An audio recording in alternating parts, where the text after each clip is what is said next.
Rome had always been a very militaristic society, but in this particular period when Propertius Book 3 is being written, so in the late 20s BC, so that's the small number, 20s, this is always confusing, maybe between about 24 and 21,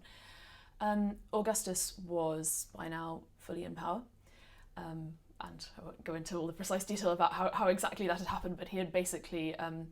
come out of the civil wars in which the Roman Republic came to an end, and although he didn't call himself this, from our point of view, he essentially was the first emperor of Rome.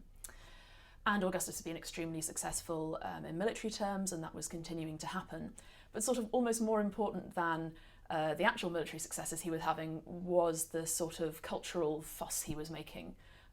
of Rome's military success and political power across the known world, and with sort of himself at the centre of it. So ordinary citizens, or especially well-born citizens from the higher classes, were expected to contribute to this, to serve in the army and to serve in politics, which, as I say, had always been sort of traditional, approved of Roman things to do. But under Augustus were sort of part of a slightly more centralised, slightly more coherently expressed plan that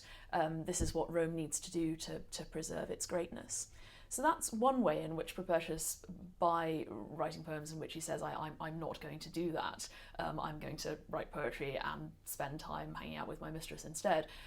is being countercultural. The other way is that in the area of love and sex and family, Augustus was also putting forward particular cultural ideas, and those would eventually culminate in a famous set of laws, not passed until after this book, passed in 18 BC, called the Leges Iulii, and they were about family life. The idea was that the elite classes were not having enough children, and therefore getting married and having children was to be encouraged, and various other things, especially adultery, were to be punished. So Propertius, in refusing to be married,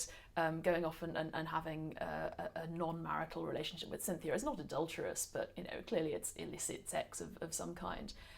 is just rejecting all of that, setting himself up against what he should, as a well-educated, well-born Roman, be doing.